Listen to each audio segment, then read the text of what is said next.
O Senhor tem nos trazido adiante, irmãos, a palavra, e eu já passo para os irmãos.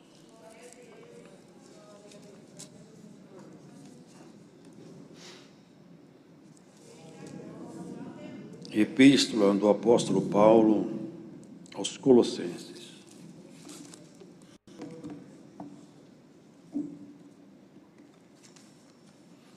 Capítulo 1. Paulo, apóstolo de Jesus Cristo, pela vontade de Deus, e o irmão Timóteo, aos santos e irmãos fiéis em Cristo que estão em Colossos, graças a vós e paz da parte de Deus, nosso Pai, e da do Senhor Jesus Cristo. Graças damos a Deus, Pai de nosso Senhor Jesus Cristo, orando sempre por vós, porquanto ouvimos da vossa fé em Cristo Jesus e da caridade que tendes para com todos os santos, por causa da esperança que vos está reservada nos céus, da qual já antes ouvistes pela palavra da verdade do Evangelho, que já chegou a vós, como também está em todo o mundo, e já vai frutificando, como também entre vós, desde o dia em que ouvistes e conhecestes a graça de Deus em verdade, como aprendestes de Epáfras, nosso amado conservo, que para vós é um fiel ministro de Cristo, o qual nos declarou também a vossa caridade no Espírito. Por essa razão, nós também, desde o dia em que ouvimos, não cessamos de orar por vós, e de pedir que sejais cheios do conhecimento da sua vontade, em toda a sabedoria e inteligência espiritual, para que possais andar dignamente diante do Senhor, agradando-lhe em tudo, frutificando em toda boa obra e crescendo no conhecimento de Deus, corroborados em toda fortaleza, segundo a força da sua glória, em toda paciência e longanimidade com gozo, dando graças ao Pai que nos fez idôneos para participar da herança dos santos na luz, o qual nos tirou da potestade das trevas e nos transportou para o reino do Filho do seu amor, em quem temos a redenção pelo seu sangue, a saber, a remissão dos pecados, o qual é a imagem do Deus invisível, o primogênito de toda a criação. Porque nele foram criadas todas as coisas que há nos céus e na terra, visíveis e invisíveis, sejam tronos, sejam dominações, sejam principados, sejam potestades. Tudo foi criado por ele e para ele. E ele é antes de todas as coisas, e todas as coisas subsistem por ele. E ele é a cabeça do corpo da igreja, é o princípio e o primogênito dentre os mortos, para que em tudo tenha a preeminência, porque foi do agrado do Pai que toda a plenitude nele habitasse, e que, havendo por ele feito a paz, pelo sangue da sua cruz, por meio dele reconciliasse consigo mesmo todas as coisas, tanto as que estão na terra, como as que estão nos céus. A vós também, que no outro tempo erais estranhos e inimigos do entendimento pelas vossas obras más, agora, contudo, vos reconciliou no corpo da sua carne, pela morte, para perante ele vos apresentar santos, irrepreensíveis e inculpáveis, se na verdade permanecerdes fundados e firmes na fé, e não vos moverdes da esperança do Evangelho que tendes ouvido, o qual foi pregado a toda criatura que há debaixo do céu, e do qual eu, Paulo, estou feito ministro. Regozijo-me agora no que padeço por vós, e na minha carne cumpro o resto das aflições de Cristo pelo seu corpo, que é a igreja, da qual eu estou feito ministro segundo a dispensação de Deus, que me foi concedida para convosco, para cumprir a palavra de Deus. O mistério que esteve oculto desde todos os séculos e em todas as gerações, e que agora foi manifesto aos seus santos, aos quais Deus quis fazer conhecer quais são as riquezas da glória deste mistério entre os gentios, que é Cristo em vós, esperança da glória. A quem anunciamos, admoestando a todo homem e ensinando a todo homem toda a sabedoria, para que apresentemos todo homem perfeito em Jesus Cristo. E para isto também trabalho, combatendo segundo a sua eficácia, que obra em mim poderosamente. Amém.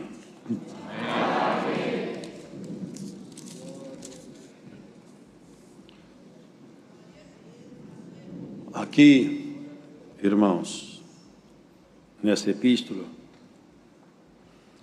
percebemos a colocação bem assertiva, bem direcionada, clara de Paulo, apóstolo, com relação àqueles irmãos de Colossos, os quais ele encontrava dentro das propostas apresentadas no Evangelho. E a esses tais, ele se dirigia chamando a eles de santos e fiéis, e não por acaso.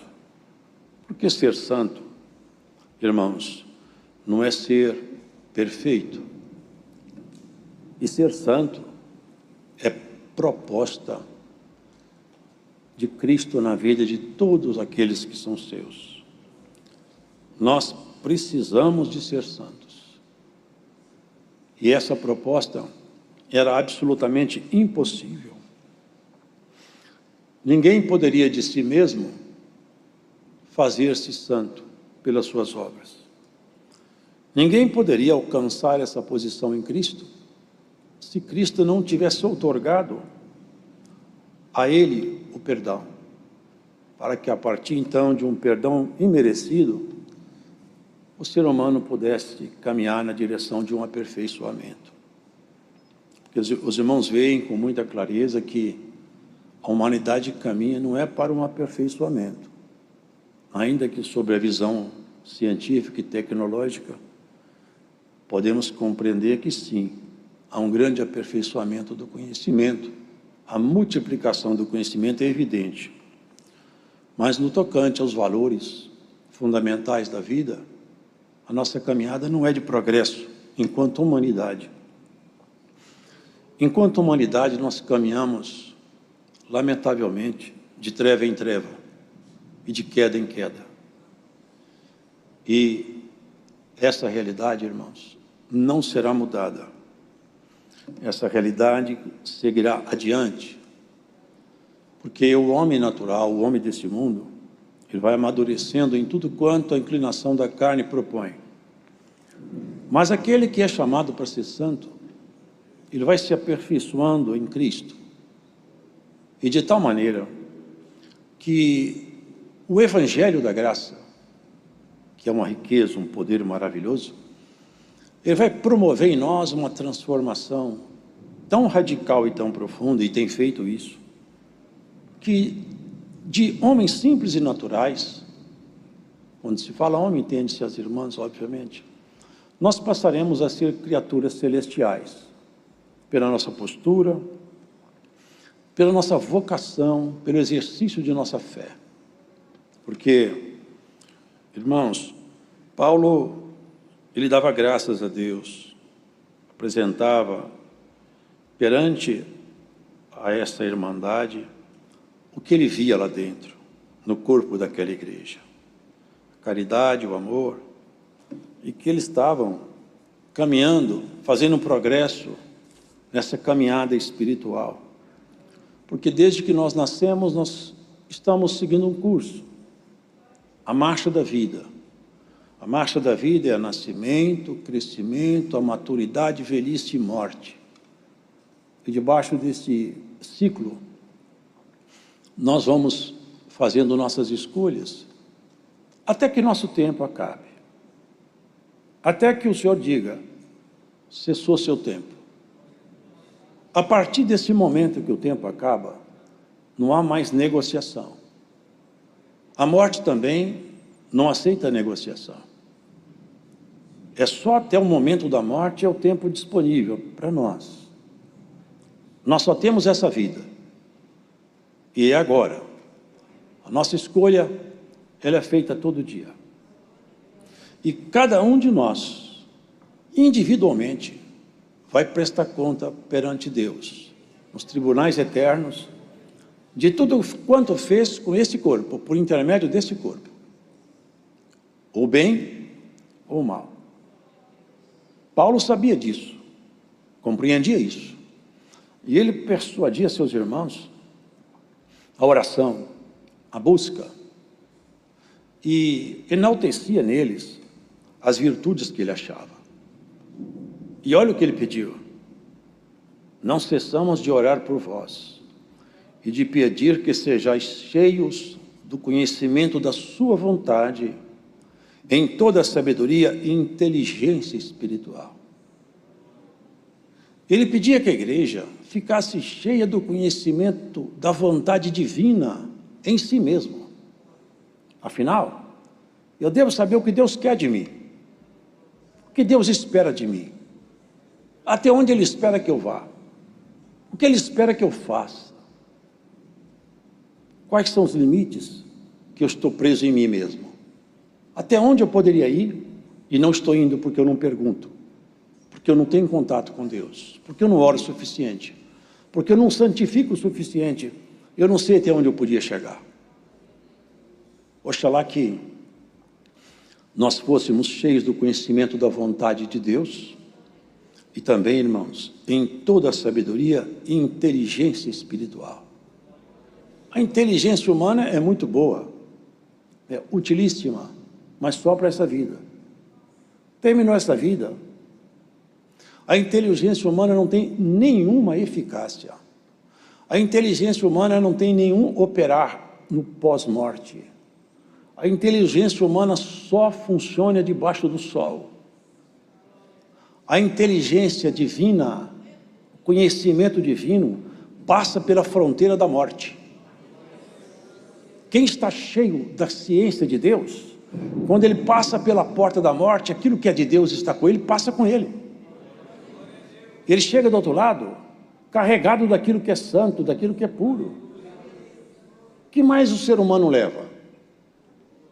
O rei falou: eu esquadrinhei debaixo do sol, olhei tudo que o homem faz, pesquisei, procurei fazer tudo o que um homem pode fazer, todas as alegrias, diversões, todos os prazeres, todo o conhecimento, eu olhei tudo, e eu concluí uma coisa: tudo não passa de uma grande ilusão, é tudo vaidade. Só tem uma coisa, irmãos, que não é vaidade, é nos enchermos do conhecimento do eterno, nos enchermos daquilo que é santo e puro. Quanto mais você carregar de Deus em você, é a própria eternidade que mora em você mesma. O Senhor Jesus falava algumas coisas, irmãos, que aqueles homens não entendiam, mas nós entendemos hoje. Ele falava algumas coisas que eles ficavam perturbados, mas hoje nós não nos perturbamos mais. Eles se justificavam a si mesmos dizendo: nossos pais comeram do maná, do pão do céu. Jesus falou com eles: vossos pais não comeram do pão do céu, mas caiu o pão do céu. Nossos antepassados narram isso. Mas desse céu aí, ó, o pão que desce do céu sou eu. Quem come da minha carne e bebe do meu sangue não morre mais. Eles ficaram assustados. Mas que homem é esse? E que palavras são essas? Podemos comer da sua carne e beber do seu sangue? Quem não comer da minha carne e não beber do meu sangue, não tem parte comigo. Muitos discípulos foram embora depois desse discurso. Foram retirando. Um dos discípulos ainda foi admoestar o mestre: está pesado esse discurso aí. Depois que o senhor começou a falar isso, seus seguidores foram embora, o senhor vai ficar sozinho. O senhor falou com ele: Vocês também podem ir embora. Fica à vontade. Eles caíram em si mesmo. Pedro abaixou a cabeça e falou: não, Senhor, nós nunca escutamos palavras como as suas.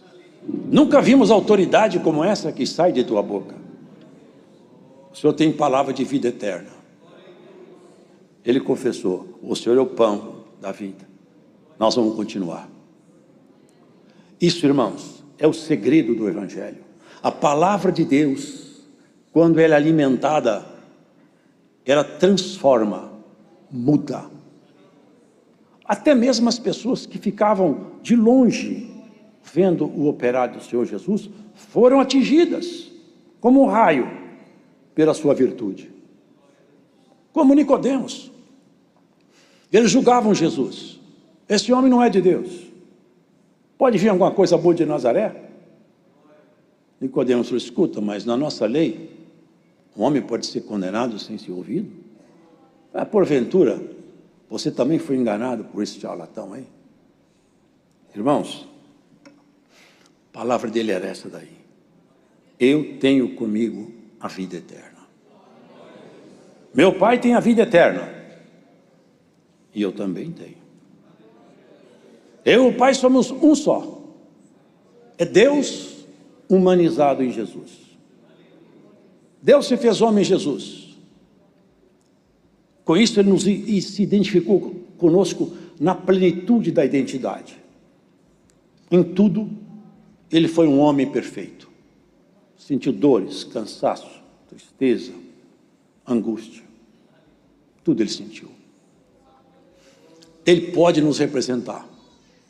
Legitimamente ele é homem. Legitimamente ele é Deus. Sem nenhum pecado. Porque não teve nenhum homem debaixo do sol sem um pecado sequer. Nenhum. Exceto Jesus. Nenhuma marca dele foi achada. Nenhum sinal. Nenhuma assinatura da treva. Irrepreensível. Por isso, ele dizia: vocês se alimentem de mim. Eu trago comigo o segredo da vida. Porque o primeiro Adão trouxe consigo o segredo da morte. E todos morreram. Eu tenho comigo o segredo da vida.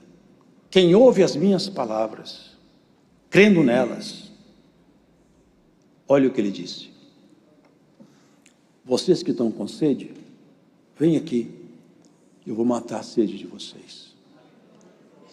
E tem mais: se vocês crerem em mim, dizia ele, ao escutar minhas palavras, vai se formar em você um rio de água viva, que vai saltar com vocês dessa vida para a vida eterna. Eu sou o pão da vida. Compreende isso, irmãos? Alimentar de Jesus é alimentar da palavra dele. É beber dessa água. E essa água não é só a palavra, ela é muito mais profunda. Porque ele falou: se eu não for ao Pai, eu não vou enviar meu Espírito. Mas chegando lá, eu quito a conta de vocês, quando eu morrer na cruz, e vou enviar o Espírito Santo Consolador. Exatamente o que ele fez. Foi num dia de festa, sabe, irmão, o Senhor Jesus, era um dia de festa. E ele fez essa pregação porque estavam apertando ele muito. Com que autoridade você faz tudo isso que você está fazendo? Quem te outorgou a autoridade? Não frequentou sinagoga, não tem família importante, não tem estudo. Quem é que te dá autoridade para fazer essas coisas? E a autoridade era tamanha que ninguém podia negar, porque até o morto saía da sepultura. Os demônios gritavam: nós te conhecemos. Não tinha como negar a autoridade absoluta. Glórias ao Senhor.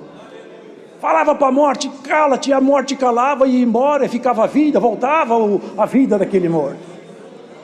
Não tinha como negar. Que autoridade é essa?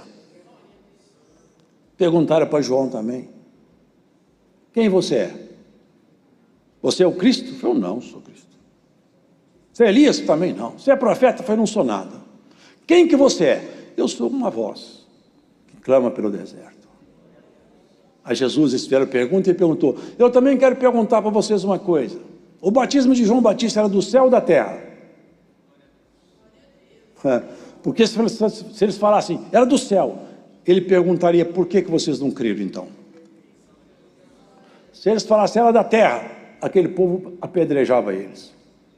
Eles como uma raposa, nós não sabemos. Eu também não vou falar para vocês com que autoridade eu faço essas coisas. Mas nós sabemos com que autoridade ele faz tudo. Vocês viram aqui? Nele foram criadas todas as coisas que há nos céus e na terra, nele. Visíveis e invisíveis, sejam tronos, isso aqui são hierarquias celestiais, viu? Tronos, dominações, principados, sejam potestades. Tudo foi criado por ele e para ele. Vocês percebem a autoridade do seu mestre? Percebem o poder do nosso Senhor? Ele que criou tudo. E tudo está sustentado pela força do poder dele. E não por acaso, ele quando fazia esse discurso, era uma época de festa chamada tabernáculo, porque em Israel comemorava-se 3 festas principais.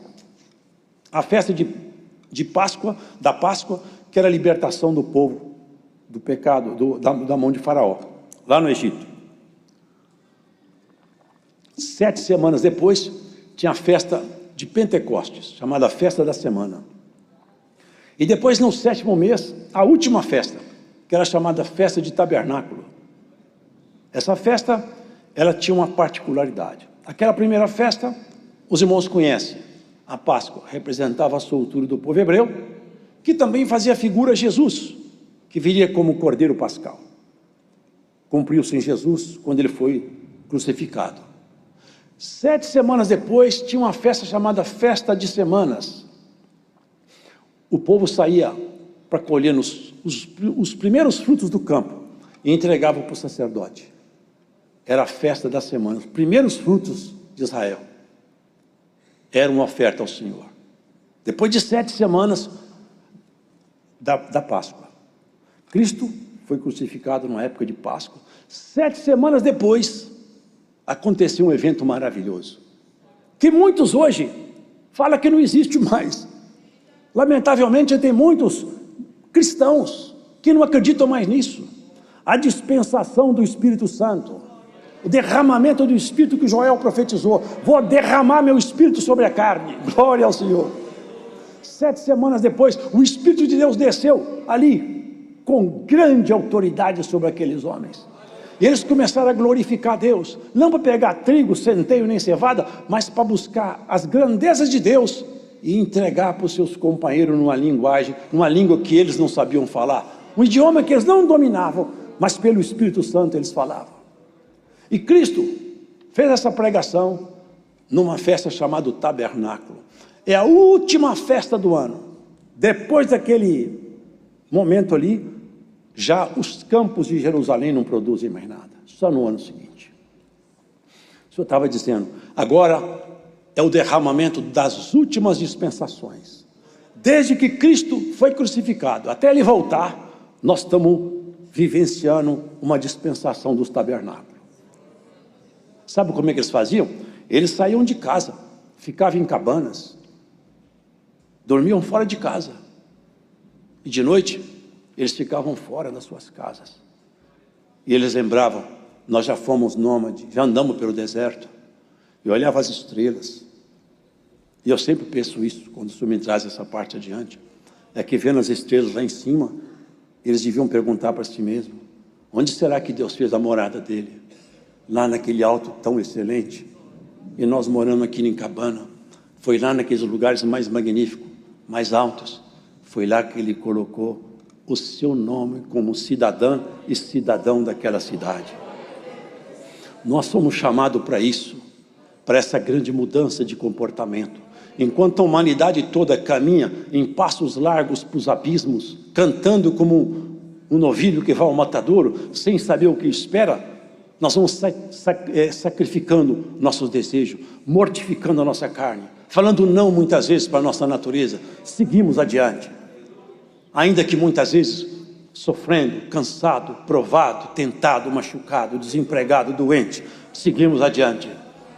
E quantas vezes for necessária, nós confessaremos que Jesus é o nosso bastante fiel e suficiente Salvador e amigo. Nele nós podemos todas as coisas. Tudo você pode naquele que te fortalece. Tudo você pode naquele que morreu na cruz por sua causa, que demonstrou um amor tão profundo que nem o inferno acreditava que ele fosse tão longe nesse amor tão profundo. Levantou-se de entre os mortos. E Paulo, na ciência eterna, dizia: ó profundidade das riquezas, ó profundidade, onde está a morte, a tua vitória? Ó inferno, cadê seu aguilhão? Tragada foi a morte na vitória. Jesus se levantou e vai levantar cada um de nós também. Você lamenta por aquele que foi embora que você amava? Não lamente mais. Daqui a um tempo nós encontraremos todos juntos na nossa cidade. Aquele que tombou fiel não morreu. O Senhor falou: aqueles que estão em mim não morrem, mas passam dessa vida para outra vida. Glórias ao Senhor. Não desanime na sua jornada. Não olhe para trás. Aquela mulher de Ló olhou para trás e virou uma estátua de sal. O Senhor falou: aquele que mete a mão no arado, se ficar olhando para trás, não é apto para fazer aragem. Meteu a mão no arado, segue adiante. Vai chorando, vai caminhando. Vai plantando no choro, que já já você vai colher no júbilo e na alegria. Tem tempo de chorar, mas tem tempo de rir. Tem tempo de você apanhar, mas tem tempo que você vai bater também. Glória. E não é bofete, não é murro, não. É bater na proposta do Senhor, na santidade, no desejo, na integridade da fé. É não se afastar dos propósitos divinos. Aonde Deus te pôs, fica lá, não corre da guerra, não larga teu posto, não abandone o seu lugar. Aonde o Senhor te colocou, seja onde for, cumpre o seu papel. Faz aquilo que fez aquele homem, Gideão, malhando um trigo, cansado, provado, sozinho, tentando fugir da mão dos inimigos. Apresentou-se ele um varão, falou assim: varão valoroso, vai nessa pouca força. Valoroso, logo eu estou arrebentado, eu estou sozinho, todo dia vem os inimigos, toma tudo, eu estou tentando livrar a casa de meu pai. O Senhor vai fazer um livramento pela sua mão, mas eu não posso, eu sou o menor da minha casa. Você é o menor da casa sua, mas o maior de todos chegou aqui para te representar hoje perante esse tribo. Irmão, não tem ninguém que possa se fazer pequeno quando Cristo se torna seu aliado. Não tem ninguém derrotado quando Cristo é seu ajudador. Não tem ninguém perdido quando o Senhor é sua luz. Não tem ninguém amaldiçoado quando Cristo te abençoou. E você está com medo da maldição? Receba a bênção da palavra em nome do Senhor Jesus Cristo. Você está com medo do futuro? Jesus Cristo é o futuro seu. Não tenha medo do amanhã. Quem não tem Deus tem que ter medo de qualquer coisa. Até de um gato ele tem que correr. Quem tem Deus não tem que ter medo de nada, porque sabe, eu estou na mão do Senhor. Tudo Ele pode fazer por mim. Quantas vezes tentaram matar esse homem? Cercaram, armaram ciladas, juraram de morte. 40 homens, salvo o melhor juízo, falaram assim: nós não comemos, não bebemos enquanto nós não matar Paulo. Esse homem tem que morrer. O Senhor falou: ninguém mata Paulo. Enquanto ele não fizer tudo que eu mandei, não morre Paulo. Morre todo mundo, mas Paulo fica vivo. Glória ao Senhor. Morre muitos, mas você fica vivo. Alguém falou que você vai morrer, o Senhor te fala: você vai viver, e vai viver para servir ao teu Deus. Glórias ao Senhor. A palavra de Deus, irmão. Sede santo, sede puro, seja limpo, é fiel, honesto. Acumula as boas obras, porque quando você dobrar seu joelho, Cristo está comprometido com sua oração. Paulo falou: eu cumpro o resto das aflições. Não que Cristo deixou conta para pagar, não que Paulo cumpriu um saldo que Cristo deixou devedor, nunca. A obra de Cristo é suficiente, total e absoluta. O que Paulo dizia é o seguinte: eu agora aprendi a sofrer pela igreja. Aprendi a gostar desse povo, aprendi a amar essa gente. E quando esse povo está apertado, eu sinto aperto. Eu sinto tremor por fora e temor por dentro. Quando alguém fica fraco, eu perco o sono à noite. Quando alguém enfraquece, eu perco a minha alegria de comer. Agora eu vivo para proteger esse povo. Glórias ao Senhor. Viva para proteger essa gente, que Cristo vai proteger até a tua casa. Protege o povo de Deus, que Deus te protege. Defende a verdade, e a verdade se levanta no tribunal e te defende no último dia. Glórias ao Senhor. A palavra do Senhor é essa: faça o bem, e o bem vai trabalhar a teu respeito. E não tema o que possa te fazer um homem, porque fiel é aquele que te chamou. Fiel ao teu ajudador, o poderoso de Israel, que não fez essas estrelas michuruca não, nem essas galáxias não. Ele fez com as potestades do céu, as hierarquias mais altas, os querubins, aqueles anjos que quando chega na terra, a terra inteira fica iluminada quando eles passam por aqui. Ilumina até esse universo. São anjos que nós nunca vimos. Eles foram, todos eles, feituras do Senhor. Ele que pode sustentar a sua caminhada, os seus passos. Na mão dele você está seguro, e ninguém te tirará da mão dele. Ou porventura tem algum espírito que teria a petulância, a coragem, a ousadia de se apresentar perante o Senhor e desafiá-lo a teu respeito? Antes escondido pelas cavernas do inferno que eles andam. Glórias ao Senhor. O Senhor te chama de bem-aventurado, de bem-aventurada. O dia do Senhor vem vindo. Prepara-te para aquele grande dia. Prepara-te para o grande encontro. Não olhe para a esquerda, não olhe para a direita, não olhe para trás. Muitos correram da guerra. Naquele dia vão ficar com muita vergonha, quando se levantarem os heróis da fé, os novos heróis da fé. A Maria, João, Pedro, Tiago, José, Antônio, todo mundo vai se levantar. Herói da fé, você venceu, mulher, você venceu, homem. Tome a porção do teu Senhor. Entra no gozo, no regozijo que não acaba. Você dorme de noite, aonde vai sua alma? Quem toma conta de você? É o Senhor que vela por ti. Tendo Jesus dito isto, saiu com seus discípulos para além do ribeiro de Cedron, onde havia um horto, no qual ele entrou e seus discípulos.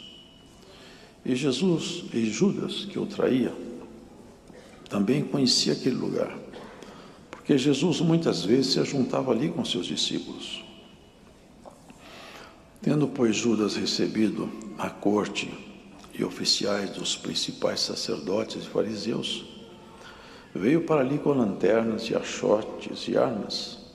Sabendo, pois, Jesus todas as coisas que sobre ele haviam de vir, adiantou-se e disse-lhes: a quem buscais? Responderam-lhe: a Jesus Nazareno. Disse-lhes Jesus: sou eu. E Judas, que o traía, estava também com eles. Quando, pois, lhes disse: sou eu, recuaram e caíram por terra. Tornou-lhes, pois, a perguntar: a quem buscais? E eles disseram: a Jesus Nazareno. Jesus respondeu: já vos disse que sou eu.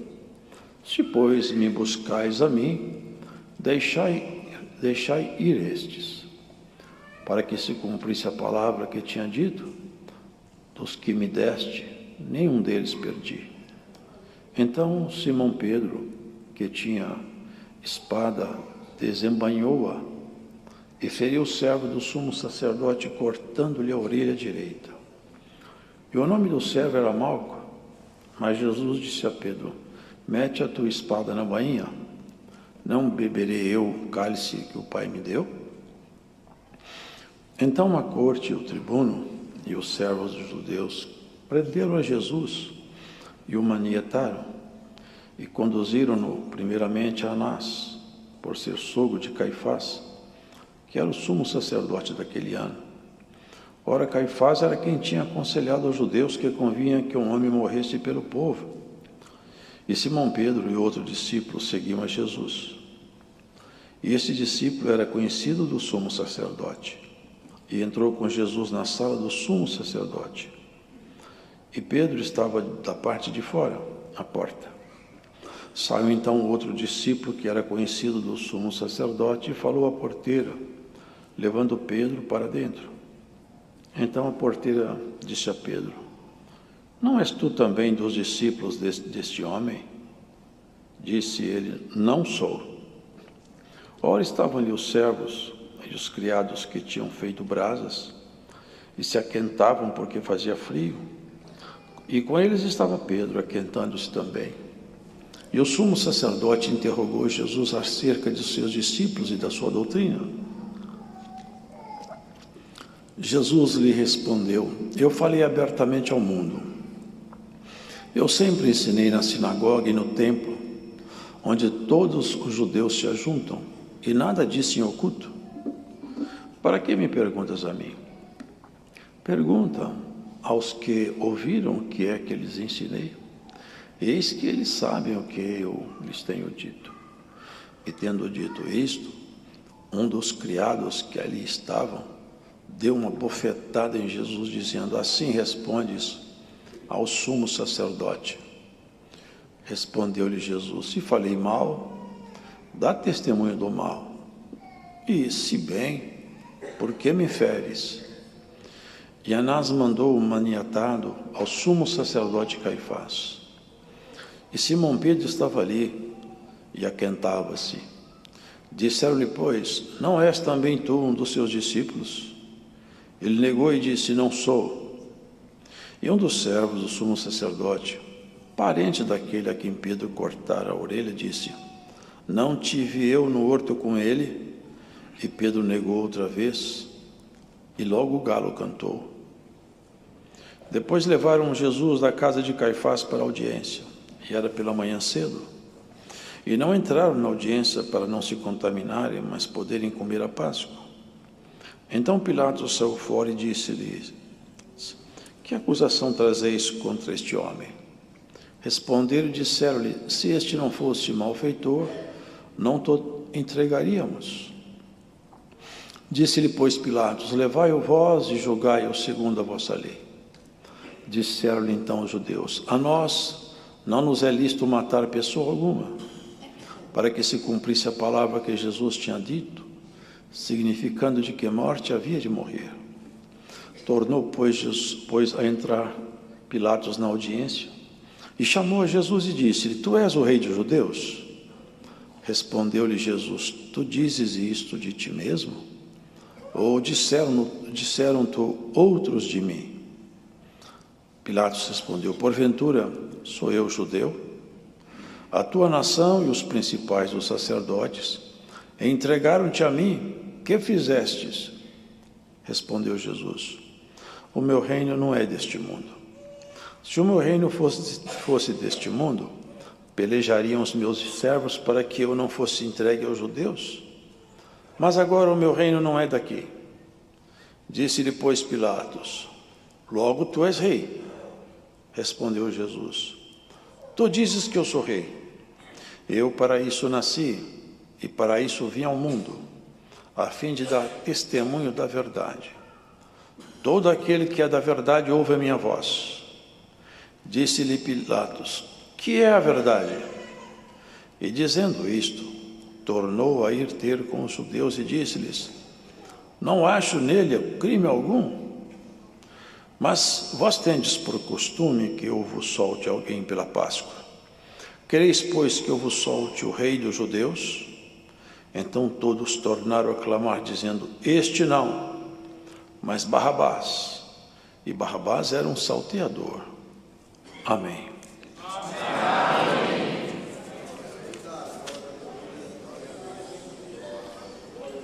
É inacreditável, né, irmãos? Como o ser humano é tão cego, como as coisas acontecem. A gente olhando assim,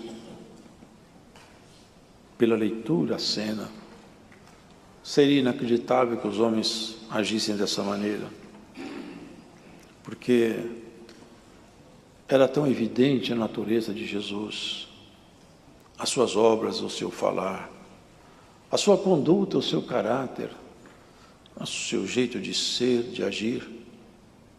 Não era possível, irmãos, que esses homens tivessem o coração assim tão duro para ignorar tudo isso aí e passar por cima de todas as obras que eles escutaram, parte das quais alguns viram. É inacreditável que o homem se endureça tanto desse jeito.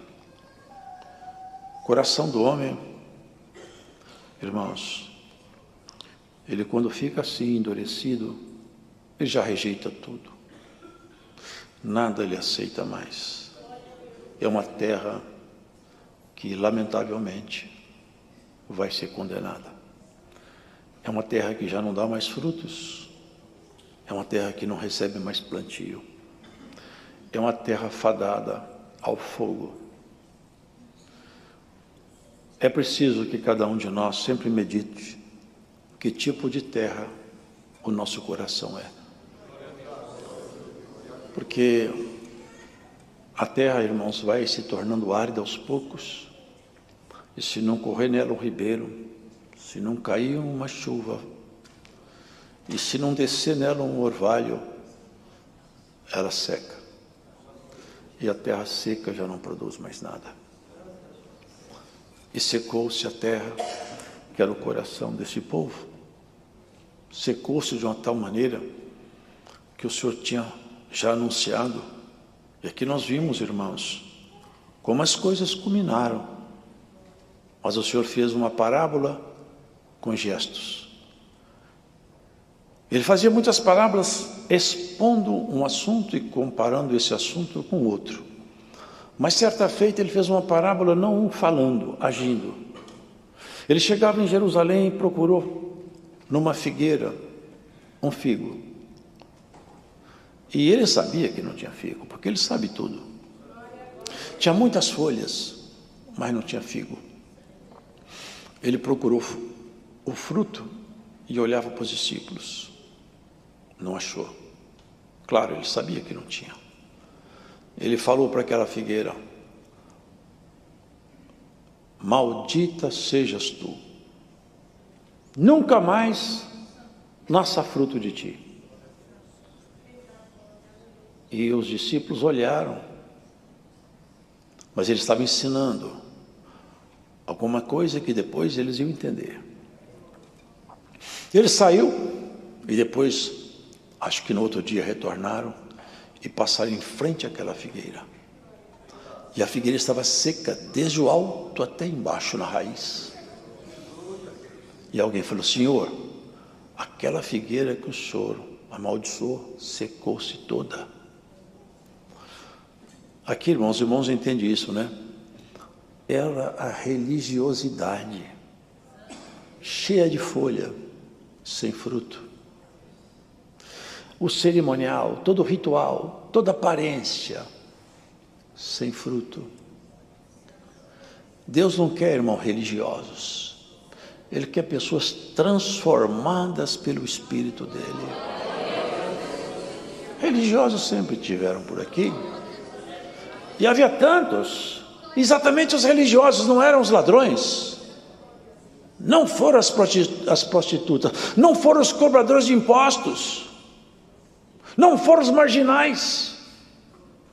Foi a figueira cheia de folha e sem fruto. Foi exatamente a figueira cheia de folhas, sem fruto. Vivemos um mundo onde tem muitas figueiras que não têm fruto, mas têm folhas à vontade. Mas não se come nada de fidedigno, nada que nasça do Espírito Santo. Só folhas.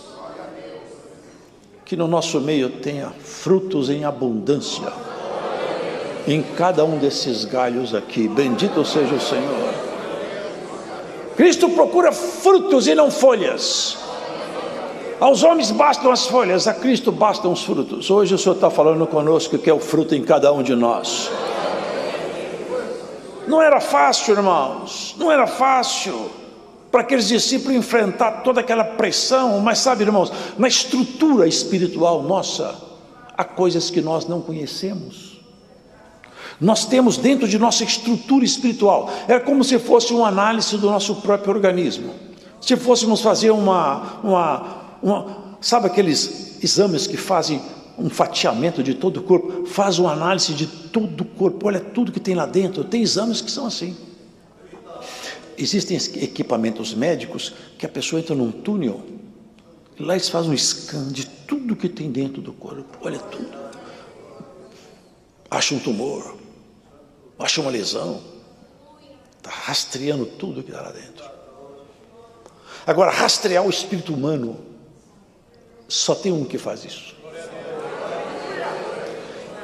é aquele que estava ali, se abaixando na condição de um homem e buscando aqueles que aceitassem a sua amizade. E você que escuta essa palavra hoje, o Senhor Jesus te chama para ser amigo dele. Seja amigo de quem pode realmente e ama a você acima de tudo. Deus nos ama apesar de nós mesmos. Amar as pessoas boas é tão fácil, mas amar uma pessoa cheia de problema é tão difícil. Amar uma pessoa cheia de defeito é tão difícil. E perante os olhos de Cristo nós somos, passado nesse scan espiritual, um corpo cheio de tumor, cheio de problema. O nosso espírito está cheio de coisas que não são boas. Ainda que hajam pessoas que se acham tão bons que são capazes de julgar e condenar todo mundo. Mas um homem espiritual, uma mulher sábia, ela não faz isso. Ela pede sempre misericórdia. Esse dia foi um dia difícil, irmãos, para os discípulos. As coisas fecharam, culminaram num momento que não era bem isso que eles queriam, mas era bem isso que Cristo desejava. Incrível, não é? Jesus Cristo desejava isso. Ele veio para isso. Ele veio exatamente isso. Ele foi aqui no lugar chamado Getsemane, que é a prensa do azeite. Não é por acaso. As prensas que apertam a azeitona até sair dela o azeite todo. Ele veio aí para isso mesmo, para esse dia, para culminar tudo ali, porque ele tinha que pagar a nossa conta. Foi para lá. Judas andou com ele, viu os milagres que ele fez, ouviu as palavras de sua boca, viu os seus gestos, seu olhar calmo, seu amor incondicional. Mas ele era ladrão.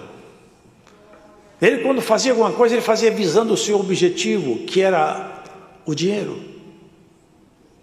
Ele gostava do dinheiro, ele não gostava de Jesus.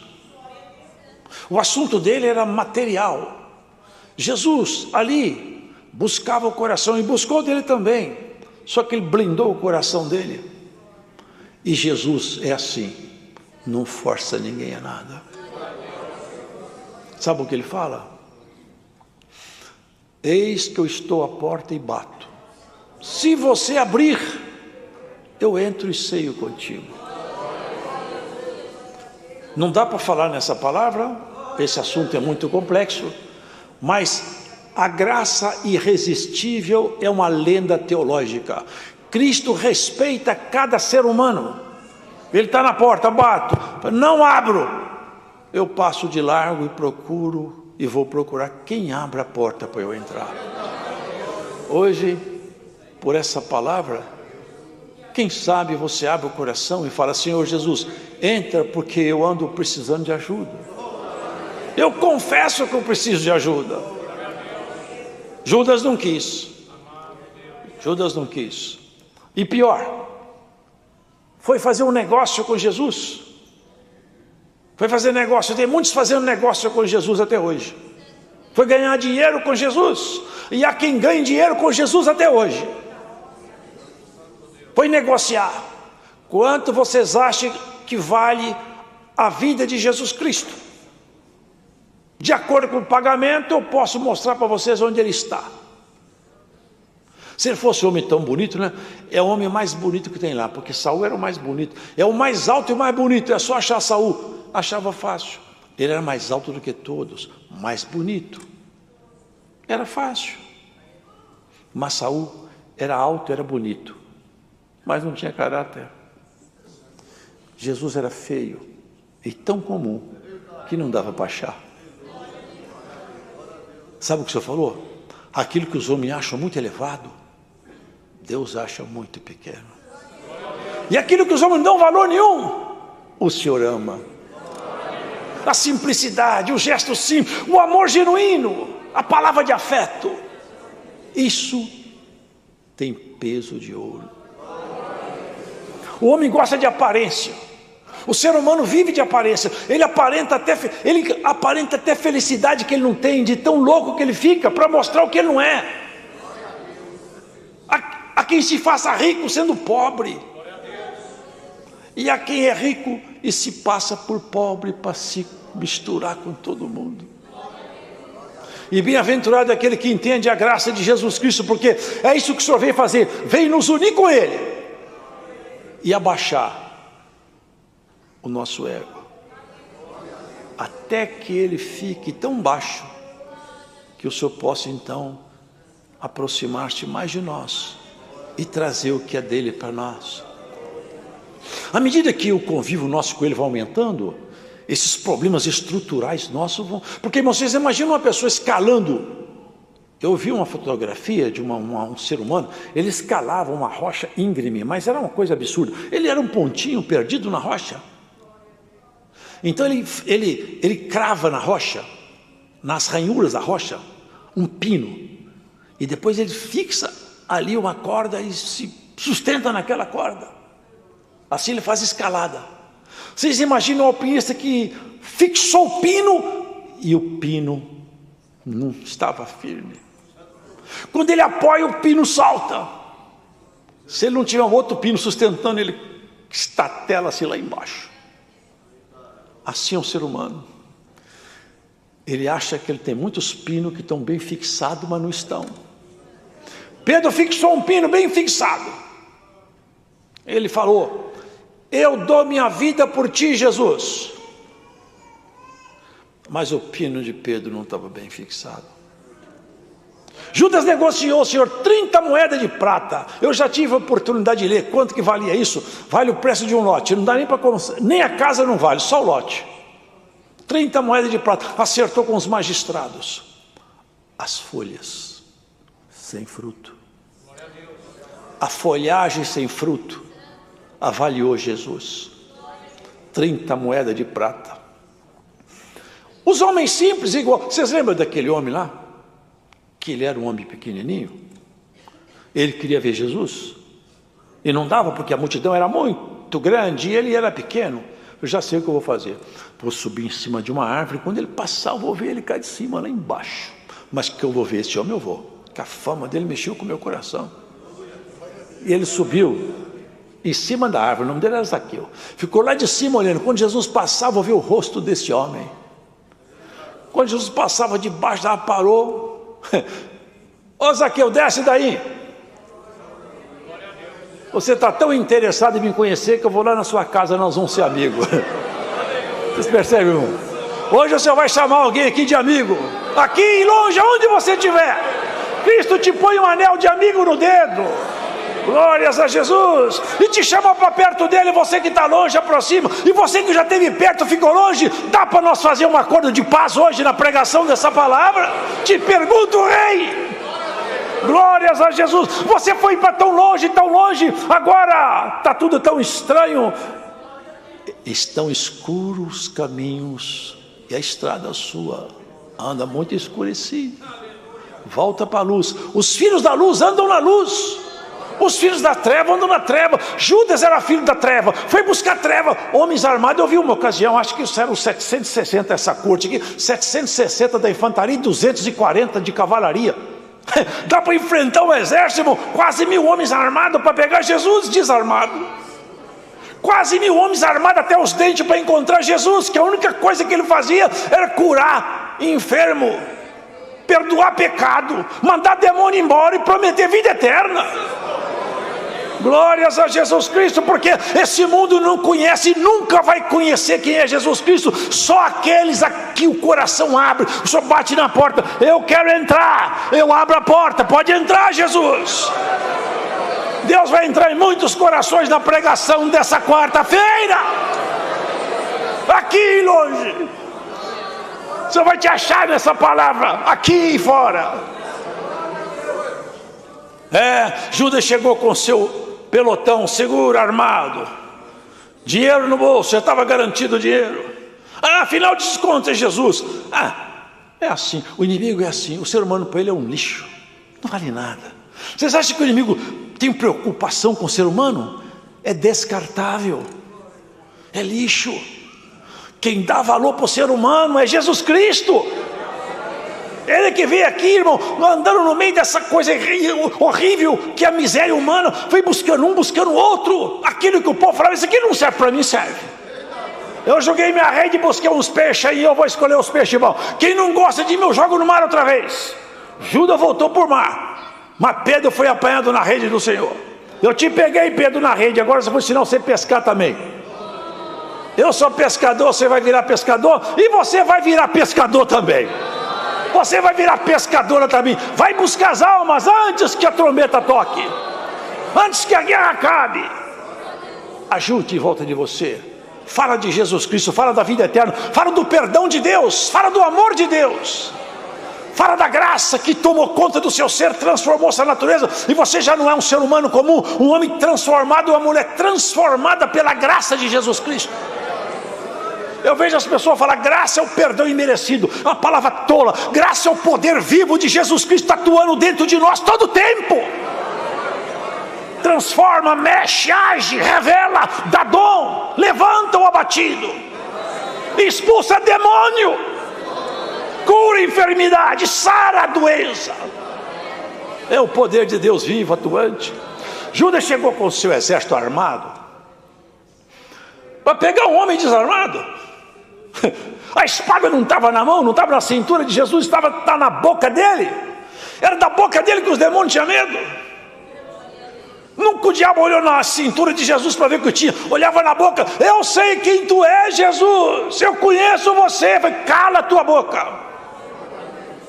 E Pedro conheceu também. Vocês lembram? Numa visão, uma revelação. Esse povo aqui crê em revelação, crê em dom. Tudo que o Espírito Santo ministra, esse povo não só crê, mas vivencia. Já desse teve uma busca de dons aqui perto, aqui na grande BH, São Paulo, aqui, ó. 100 irmãos receberam o dom de evidência de língua. E tem muita gente ensinando em que os dons acabaram. É porque não conhece a verdadeira manifestação da graça de Deus. Irmãos, armado. Agora eu acho, irmãos, isso aqui é uma coisa fabulosa. É como que Jesus Cristo, ele é calmo, como ele é humilde. Porque, irmãos, se fosse a gente, eu acho, né? Fosse eu falava, ô Pedro, será possível que você não entendeu nada até agora? Você está com espada na cintura para andar comigo, Pedro? Ô Pedro, por favor, joga essa espada fora. Não dá para você andar comigo com isso aí? Isso é um entulho. Ora, quando Davi foi pegar a armadura de Saul, ele não conseguiu ficar com ela. Deus falou assim, eu não aceito a armadura. Eu não aceito essa armadura. Você não vai conseguir ficar dentro dela, Davi. Davi tentou até se ajustar dentro dela. Mas com a armadura de Saul, que Saul me deu, não dá. Tira fora. Eu tenho outra armadura. A armadura dele era essa. Eu vou a ti em nome do Senhor dos Exércitos. É nesse nome que você vai vencer, viu, irmão? Pedro estava com espada. E não estava só com espada. Vocês já viram essas brasas que fiz debaixo da cinza? Você olha assim, cinza, está tudo morto. Põe a mão lá dentro, você queima a mão, está cheio de brasa viva. Em cima é cinza, embaixo é brasa. Tem muito de nós, se não for a maioria, e eu me incluo no meio, que tem muitas brasas que não apagaram ainda. Por cima quem olha é só cinza, por baixo o Senhor fala, mas tem brasa que eu tenho que apagar ainda. O Senhor Jesus vai apagar a brasa de muita gente ainda, viu? Você não pode morrer com brasa acesa, você vai morrer com essas brasas todas apagadas. Pedro tinha umas brasas acesas, mas não era a brasa do Senhor, era uma brasa que não é boa, é o gênio, é a natureza humana, é aquilo, irmãos, que o homem muitas vezes, sem perceber, carrega consigo, e quando o inimigo encontra oportunidade, aquilo se manifesta para o seu próprio prejuízo e queda. Quando a coisa fechou, e eles falaram, quem é Jesus? Não, antes chegaram, o Senhor falou assim, vocês procuram a quem? A Jesus Nazareno. Bom, Jesus Nazareno sou eu. A procura acabou. Eu me antecipo à busca de vocês.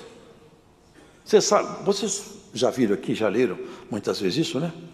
Sabe o que aconteceu com aqueles homens com arma na mão? Com archote? caíram tudo no chão. Caíram no chão. Deve ter levantado todo mundo confuso, né? Depois que Jesus falou, sou eu, nós caímos no chão. Era a voz dele. Sou eu. Você sabe o que significa isso? Eu sou. Ele falou para Moisés. Qual é o nome teu, Senhor, para me falar para os hebreus? Porque eu não conheço o teu nome. E eles vão me perguntar seu nome, eu não sei. Qual é o nome teu para eu falar para eles? Fala para eles assim, ó, eu sou, te enviou. Eu sou. Não é que eu fui, não é que eu serei, eu sempre sou. Eu sempre sou. Ele sempre será na sua vida, irmão. Sempre foi e sempre é. Louvado seja Deus. Sou eu. E aqui vem a diferença do exército da treva e do exército da luz. O exército da treva é assim, só tem interesses em coisas escusas e baixas.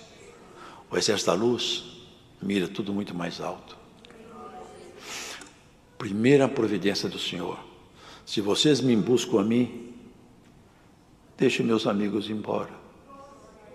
Vocês perceberam? O assunto daqui para frente é comigo, não é com eles. Eu não preparei eles ainda. Pedro pegou uma espada e cortou a orelha de Malco.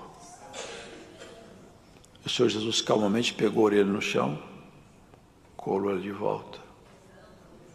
Mete a tua espada na bainha, Pedro. Que não adiantava Deus tirar a espada da bainha de Pedro, porque a brasa estava acesa debaixo da cinza.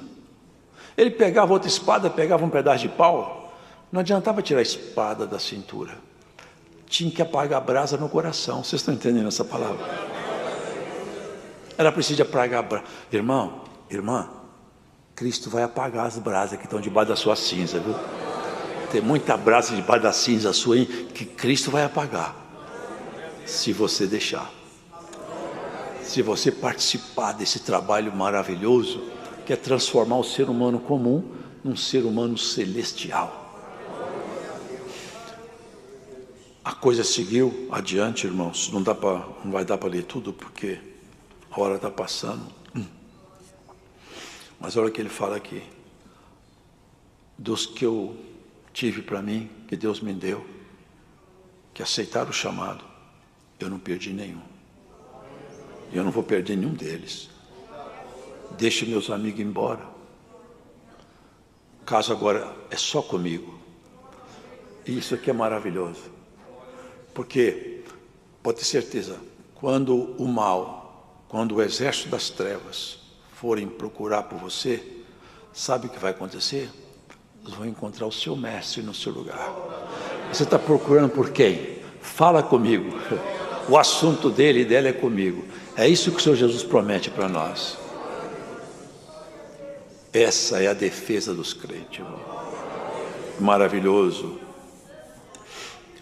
Levaram ele para Anás, que era um sumo sacerdote já sem exercício, era um ex-sumo sacerdote. Mas como ele era sogro de Caifás, essas políticas lá, né? Você levaram ele para Jesus ser entrevistado por ele. E vocês perceberam uma coisa, irmãos? Ele era o sumo sacerdotes que queriam matá-lo, porque todos queriam, mas a palavra tinha que vir do sumo sacerdote. Só que os judeus não podiam matar ninguém, porque eles estavam debaixo do domínio de Roma. Só Roma podia dar sentença de morte. Então eles tinham que matar pela mão de Roma.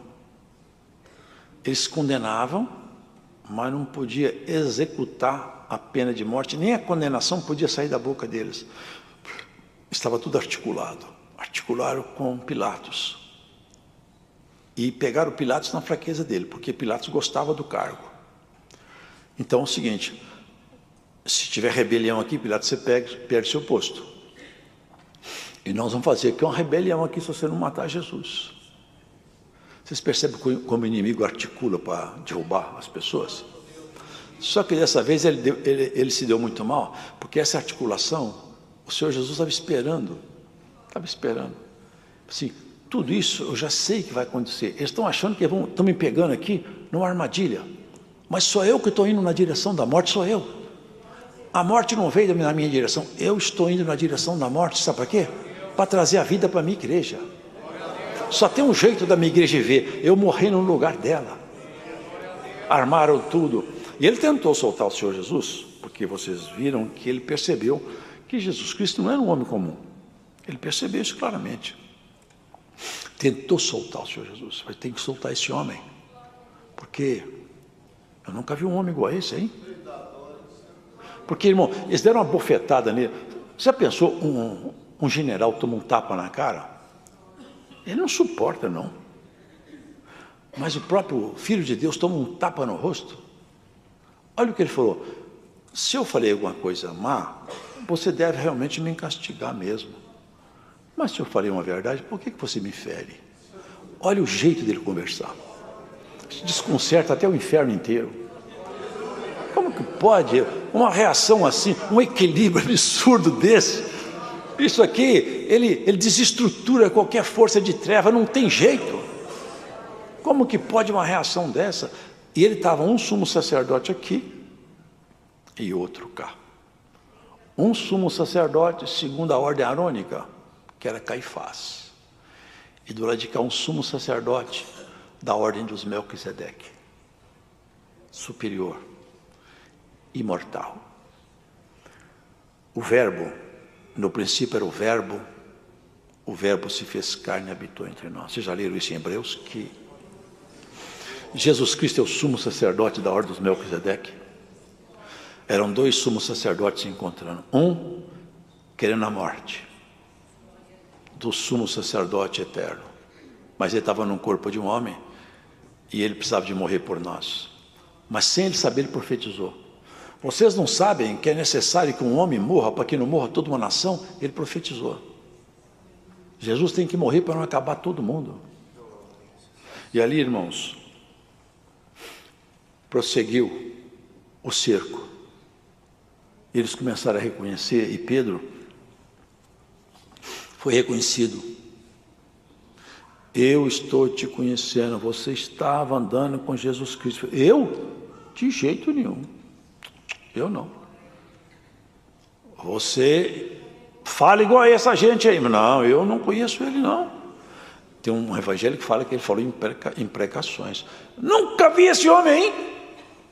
Da terceira vez que ele negou, tem gente que tenta arrumar uma explicação teológica, que foi uma trombeta que eu estou... Irmão, foi um galo mesmo, foi um galo animal, empenado, que estava lá de plantão, esperando a ordem de Jesus. Deus pode pôr um galo de plantão? É claro que ele põe. Ele pôs um peixe de plantão para esperar o anzol de Pedro no mar, você lembra? Ele pôs uma baleia esperando Jonas. Ele põe de plantão até as estrelas do céu. Ele faz o que ele quer. Estava lá o galo, ele acabou de negar, o galo cantou. Que vergonha, que vergonha. As brasas acesas ali começaram a apagar. Aqui fala que Pedro saiu para o meio do mato, foi chorar. Eu não sei o que Pedro falou, nunca vou saber, mas Pedro deve ter falado: que vergonha que eu tenho de mim, que vergonha que eu tenho de mim. Meu Senhor não merecia isso aí.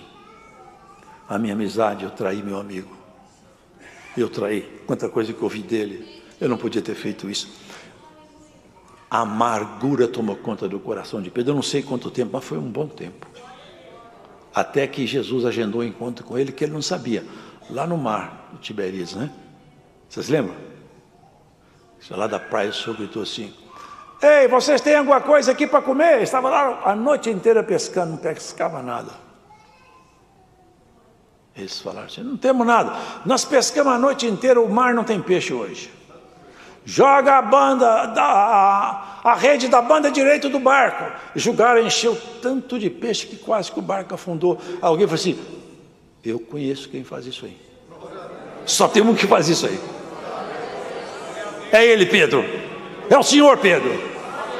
Pedro pulou dentro d'água, foi esconder que ele estava nu. Estou com vergonha que eu estou nu. Ele me achou nu lá no Getsemane, agora me acha nu no mar. As brasas de Pedro foram apagando, até que Cristo apagou. Irmão, você sabe que foi muita lágrima, que Pedro chorou bastante? Eu não sei quantas vezes Pedro deve ter reprovado a si mesmo. E talvez, quem sabe, cada lágrima gotejava naquelas brasas acesas, e elas foram apagando, apagando, até que não tinha mais brasa, só ficou cinza. Cristo vai apagar nossas brasas acesas debaixo da cinza, até só ter cinza aí, e não ter mais um resquício desse homem, dessa mulher antiga, que grita, que fala, que dá ordem, que rejeita, que não concorda com o que Deus faz. Ah, irmão, como é bom quando o homem fala: Senhor, o Senhor falou e eu faço o que o Senhor... Eu creio na tua boca, na tua palavra. A tua palavra está acima de minhas ideias, de minhas conclusões. Se o Senhor falar para ir, eu vou. Se o Senhor falar para ficar, eu fico. Eu creio em tudo que o Senhor fala. Isso é a conversão. Já não questiona. Já não questiona. O homem que conhece a Deus, a mulher que conhece a Deus, não questiona, não mede Deus com a régua da sua incredulidade. Acredita, acredita. É para isso, Senhor? É. Eu estou sem dinheiro. É para ir assim mesmo, eu vou. Não tem saída para mim, mas você vai criar uma saída? Eu espero. Eu espero. Assim, irmãos, ali no mar, o Senhor deu uma acertada em Pedro. Aqui nós vemos, irmão, não dá mais para continuar, mas os irmãos veem aqui que nesses acertos aqui, nessas conversas na prisão,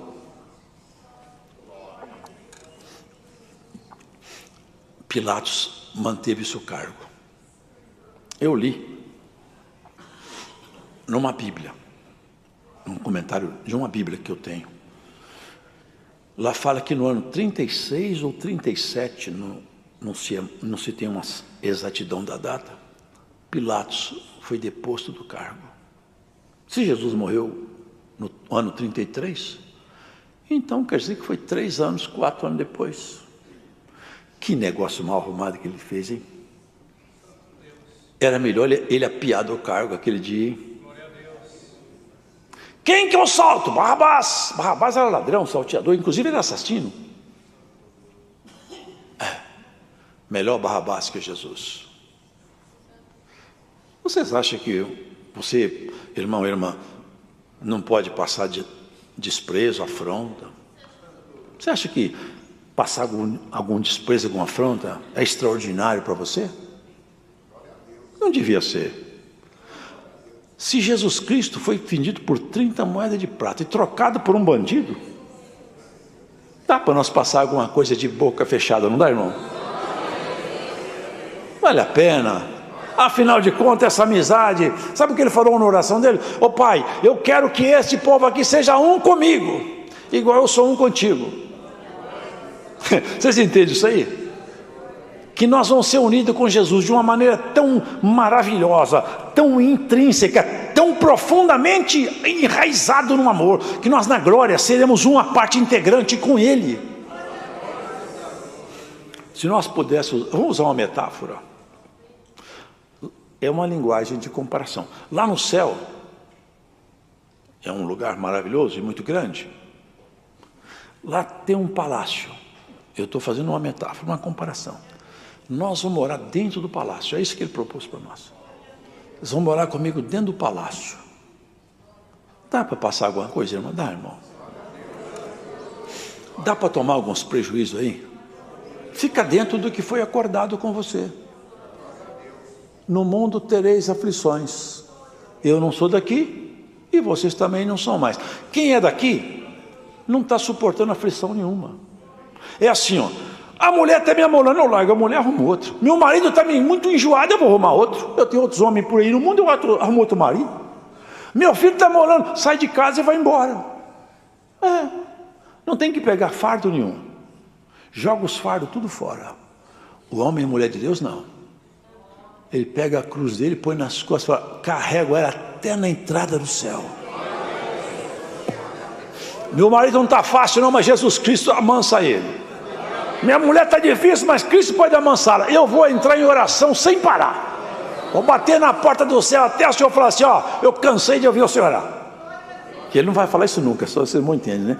Ele vai atender a gente pela insistência. Ninguém mais quer recarregar fardo. Tudo que incomoda, larga, larga. Até o convívio. Até o convívio. Ninguém mais quer convívio. Hoje tudo é remoto, o celular. Antigamente, eles falavam que tem criancinha que queria ser televisão, que os pais só ficavam olhando para a televisão. Eu acho que hoje tem criança que quer ser celular, porque não tem o olhar do pai. O olhar do pai e da mãe só tem um olhar para o celular. Não tem um beijo, não tem um abraço, não tem um aconchego. O pai e a mãe não perguntam como é que passou o dia, como foi a escola. Deixa eu ver, minha filha, deixa eu ver o que a sua professora está te ensinando. Você sabe que nós temos que vigiar o que eles estão ensinando nossos filhos na escola? Nós temos o dever de pegar o caderno de estudo dos nossos filhos, pegar qual é o material didático que está na mão dos nossos meninos, e temos que discordar quando esse material didático confrontar com a nossa fé em Jesus Cristo. Temos que fazer isso, irmão, vigiar sobre nossa casa também. O Senhor Jesus não está aqui mais, não como um corpo humano, Ele está entre nós, porque Ele é Senhor de tudo. Mas não podemos ver seu rosto como aqueles homens viam, segurar na sua mão como eles seguraram. Mas é muito mais maravilhoso, sabe por quê? Porque pela fé, o galardão seu fica muito melhor. Porque nós cremos sem ter visto, esperamos, aguardamos. Ouve-se falar de guerra e rumores de guerra, pestes, terremoto. Terremoto toda semana tem muitos. Pestilências, fome. O tempo aproxima. E bem-aventurado é quem estiver com a sua veste preparada. Não temas, porque o Senhor é contigo.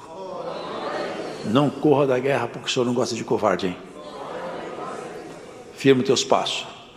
Tire a espada da sua cintura, e Cristo porá uma espada na tua boca. Deus seja louvado. Vamos agradecer a Deus em oração.